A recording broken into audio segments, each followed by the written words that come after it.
বাতাসি, বাতাসি।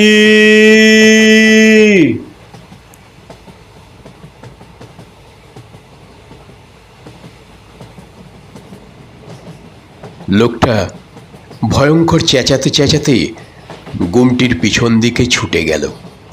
ধাবিত ট্রেনের থেকে এই দৃশ্য চকিতে দেখলুম।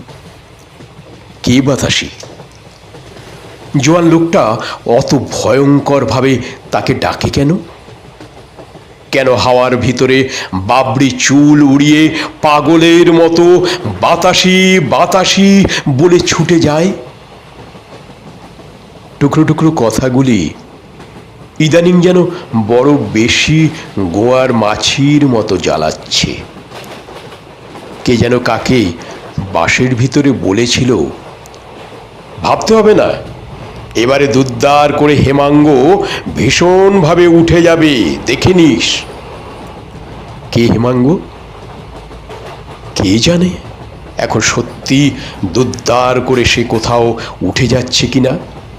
কিংবা সেই ছেলেটা যে ট্রাম স্টপে দাঁড়িয়ে পাশের মেয়েটিকে অদ্ভুত কঠিন স্বরে বলেছিল, চুপ করো, না হলে আমি সেই রকম শাস্তি দেব আবার।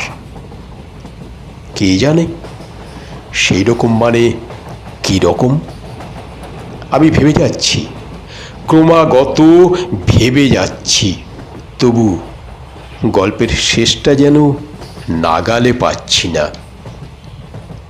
গল্পের সবটা আমি নাগালে পাবো না, শুধু শুনে যাব। শুধু এখানে ওখানে জনারণ্যে, বাঁশের ভিতরে, হাটে মাঠে অথবা ফুটপাথে কিংবা ট্রেনের জানলার টুকরো টুকরো কথা শুনবো, শুধু শুনে যাব। আর হঠাৎ কখনো কোনো ভুতুড়ে দুপুরে কানে বাজবে, বাতাসি,